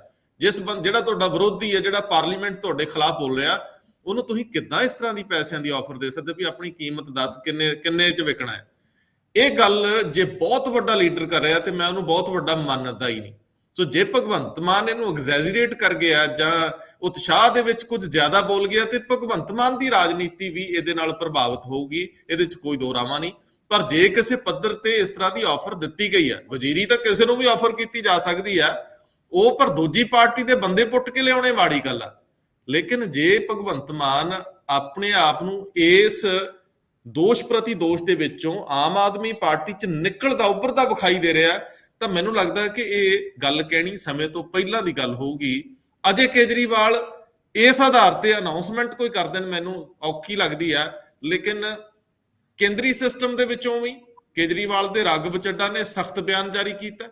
ਕੋਈ ਪ੍ਰੈਸ ਕਾਨਫਰੰਸ ਹੋਣ ਦੀ ਭਗਵੰਤ ਮਾਨ ਦਾਅਵਾ ਵੀ ਕਰ ਰਿਹਾ, ਲੇਕਿਨ ਮਨਜਿੰਦਰ ਸਿੰਘ ਸਿਰਸਾ ਨੇ ਵੀ ਕਿਹਾ ਕਿ ਭਗਵੰਤ ਮਾਨ ਜੀ ਤੁਹਾਨੂੰ ਇਹਨਾਂ ਨੇ ਕੁਝ ਨਹੀਂ ਬਣਾਉਣਾ, ਪਾਰਟੀਆਂ ਨਾਲ ਨਹੀਂ ਵਿਗਾੜੀ ਦੀ। ਇਹਦਾ ਮਤਲਬ ਹੈ ਕਿਸੇ ਪੱਧਰ ਤੇ ਗੱਲ ਤਾਂ ਹੋਈ ਆ। ਇਹ ਸਵਾਲ ਬਹੁਤ ਵੱਡੇ ਆ। ਭਾਰਤੀ ਜਨਤਾ ਪਾਰਟੀ ਦੇ ਇੱਕ ਹੋਰ ਲੀਡਰ ਨੇ ਜਵਾਬ ਦਿੱਤਾ, ਪਰ ਮੈਂ ਹੁਣ ਤੁਹਾਡੀ ਟਿੱਪਣੀ ਲੈਣੀ ਆ ਕਿ ਮੈਨੂੰ ਉਹ ਬਾਡੀ ਲੈਂਗੁਏਜ ਤੇ ਉਹ ਸਾਰਾ ਕੁਝ ਖੋਲ ਕੇ ਦੱਸਿਓ ਕਿ ਸੱਚੀਓ ਭਗਵੰਤ ਮਾਨ ਨੂੰ ਪੈਸੇ ਦੀ ਆਫਰ ਹੋਈ ਹੈ ਜਾਂ ਉਤਸ਼ਾਹ ਦੇ ਵਿੱਚ ਥੋੜਾ ਵੱਧ ਬੋਲ ਗਏ, ਜਿਹਨੂੰ ਪੰਜਾਬੀ 'ਚ ਕਹਿੰਦੇ ਹੁੰਦੇ ਝੂਠ ਬੋਲ ਗਏ। ਮੈਨੂੰ ਤਾਂ ਲੱਗਦਾ ਰੰਧਾਵਾ ਜੀ, ਜਿਹੜਾ ਤੁਸੀਂ 3 ਦਿਨ ਪਹਿਲੇ ਕਿਹਾ ਸੀ ਨਾ ਕਿ ਸਾਡੇ ਕੋਲ ਖਬਰ ਹੈ ਕਿ ਭਗਵੰਤ ਮਾਨ ਉਹਨਾਂ ਦੇ ਉੱਤੇ ਵੀ ਭਾਜਪਾ ਡੋਰੇ ਪਾ ਰਹੀ ਹੈ, ਤੁਹਾਡੀ ਗੱਲ ਸੁਣ ਕੇ ਭਗਵੰਤ ਉਹਨਾਂ ਦੇ ਵਿੱਚ ਵੀ ਦਿਲ 'ਚ ਗੱਲ ਆਈ ਹੈ ਕਿ ਜੇ ਆਪਾਂ ਇਹ ਕਹਿ ਦਿੰਦੇ ਆ, ਕਿਉਂਕਿ ਵਜ਼ੀਰੀ ਦੀ ਗੱਲ ਵੀ ਆਪਾਂ ਉਸ ਪ੍ਰੋਗਰਾਮ ਦੇ ਵਿੱਚ ਕੀਤੀ ਸੀਗੀ, ਜੀ ਜੀ। ਔਰ ਇਹ ਵੀ ਕਿਹਾ ਸੀਗਾ ਕਿ ਕੇਂਦਰ ਦੇ ਵਿੱਚ ਉਹਨਾਂ ਨੂੰ ਵਜ਼ੀਰ ਬਣਾਇਆ ਜਾ ਸਕਦਾ ਹੈ। ਬਸ ਇਹ ਪੈਸਿਆਂ ਵਾਲੀ ਗੱਲ ਅਸੀਂ ਨਹੀਂ ਕੀਤੀ ਸੀ ਜਿਹੜੀ ਭਗਵੰਤ ਮਾਨ ਨੇ ਕਰਤੀ। ਹਾਂ। ਹੁਣ ਭਗਵੰਤ ਮਾਨ ਉਹਨਾਂ ਨੂੰ ਬਹੁਤ ਬਹੁਤ ਬਹੁਤ ਵੱਡੇ, ਜਿੱਦਾਂ ਤੁਸੀਂ ਲਮਕਾ ਕੇ ਕਿਹਾ ਕਿ ਬਹੁਤ ਵੱਡੇ ਆਗੂ, ਤੇ ਬਹੁਤ ਵੱਡੇ ਆਗੂ ਦੀ ਗੱਲ ਕਰੀਏ, ਮੰਨਿਆ ਉਹ ਅਮਿਤ ਸ਼ਾਹ ਹੋ ਸਕਦੇ ਨੇ ਜਾਂ ਫਿਰ ਜੇਪੀ ਨੱਡਾ ਹੋ ਸਕਦੇ ਨੇ। ਬਿਲਕੁਲ। ਮੋਦੀ ਉਹਨਾਂ ਤੋਂ ਬਾਅਦ ਦੋ ਹੀ ਏਦਾਂ ਦੇ ਵੱਡੇ ਲੀਡਰ ਹੈਗੇ ਨੇ ਜਿਨ੍ਹਾਂ ਤੋਂ ਆਸ ਕੀਤੀ ਜਾ ਸਕਦੀ ਹੈ ਵੀ ਕੋਈ ਬਹੁਤ ਵੱਡੇ ਲੀਡਰ ਦੀ ਕੋਈ ਗੱਲ ਕਰਦਾ ਹੋਏ ਤੇ ਉਹ ਅਮਿਤ ਸ਼ਾਹ ਹੀ ਹੋਣਗੇ ਜਾਂ ਫਿਰ ਨੱਡੇ ਹੋਣਾ ਹੋਣਗੇ। ਜੀ ਜੀ ਜੀ। ਨੱਡੇ ਹੋਣਾ ਜਾਂ ਫਿਰ ਅਮਿਤ ਸ਼ਾਹ ਹੋਣਾ ਹੂੰ। ਏਦਾਂ ਦੀ ਗੱਲ ਕਰ ਸਕਦੇ ਨੇ ਕਿ ਫੋਨ ਕਰਕੇ ਭਗਵੰਤ ਮਾਨ ਨੂੰ ਕਹਿਣ ਦੱਸ ਕਿੰਨੇ ਚਾਹੀਦੇ।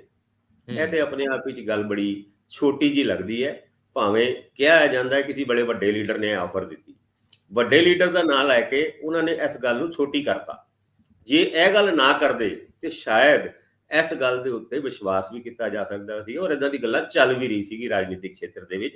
ਜੀ ਭਗਵੰਤ ਮਾਨ ਉੱਤੇ ਵੀ ਡੋਰੇ ਪਾਏ ਜਾ ਸਕਦੇ। ਜਿਸ ਤਰੀਕੇ ਨਾਲ ਸਿਰਸੇ ਉਹਨਾਂ ਨੂੰ ਜੇ ਰਾਤੋਂ ਰਾਤ ਅਗਰ ਰਿਜ਼ਾਈਨ ਕਰਾ ਕੇ ਭਾਜਪਾ ਆਪਣੇ ਪਾਲੇ ਦੇ ਵਿੱਚ ਸ਼ਾਮਿਲ ਕਰਾ ਸਕਦੀ ਹੈ, ਔਰ ਆਉਣ ਵਾਲੇ ਦਿਨਾਂ ਦੇ ਵਿੱਚ ਵੀ ਅਕਾਲੀ ਹੋਰ ਲੀਡਰਾਂ ਦੇ ਉੱਤੇ ਵੀ ਡੋਰੇ ਪਾਏ ਜਾ ਰਹੇ ਨੇ। ਇਸ ਗੱਲ ਦਾ ਸਾਨੂੰ ਪਤਾ ਹੈ ਕਿਹਨਾਂ ਕਿਹਨਾਂ ਲੀਡਰਾਂ ਦੇ ਉੱਤੇ ਡੋਰੇ ਪਾਏ ਜਾ ਰਹੇ ਨੇ, ਪਰ ਹਜੇ ਅਸੀਂ ਗੱਲ ਨੂੰ ਰਿਵੀਲ ਇਸ ਕਰਕੇ ਨਹੀਂ ਕਰ ਰਹੇ ਕਿ ਕੱਲ ਨੂੰ ਉਹੀ ਲੀਡਰ ਸਾਡੇ ਦੁਆਲੇ ਨਾ ਹੋ ਜਾਣ ਕਿ ਵੀ ਤੁਸੀਂ ਸਾਡਾ ਨਾਂ ਲੀਕ ਕਰਕੇ ਸਾਡੇ ਜਿਹੜੇ ਰਾਜਨੀਤਿਕ ਫਿਊਚਰ ਸੀਗਾ ਉਹਨੂੰ ਤੁਸੀਂ ਠੇਸ ਪਹੁੰਚਾਈ ਹੈ। ਇਸ ਕਰਕੇ ਅਸੀਂ ਸਾਡਾ ਕੰਮ ਖਰਾਬ ਨਾ ਕਰੋ, ਲੀਡਰ ਕਹਿੰਦੇ ਹੁੰਦੇ ਯਾਰ, ਜਾਣ ਦਿਓ। ਕੰਮ ਨਹੀਂ ਖਰਾਬ ਕਰਨਾ, ਪਰ ਭਗਵੰਤ ਮਾਨ ਉਹਨਾਂ ਨੇ ਆਪਣਾ ਕੰਮ ਆਪ ਖਰਾਬ ਕਰ ਲਿਆ ਜਦ ਬਹੁਤ ਵੱਡੇ ਲੀਡਰ ਦਾ ਨਾਂ ਲੈ ਕੇ ਏਦਾਂ ਦੀ ਛੋਟੀ ਗੱਲ ਕਹਿਤੀ ਕਿ ਪੈਸੇ ਦੀ ਆਫਰ ਹੋਈ ਹੈ। ਵਜ਼ੀਰੀ ਦੀ ਆਫਰ ਹੋ ਸਕਦੀ ਹੈ ਉਹਨਾਂ ਨੂੰ ਹੋਈ ਹੋਏ। ਨਹੀਂ ਦੇਖੋ, ਮੈਂ ਰਿਪੀਟ ਕਰ ਰਿਹਾ, ਭਗਵੰਤ ਮਾਨ ਬੀਜੇਪੀ ਦੇ ਰਟਾਰ ਤੇ ਸੀਗੇ।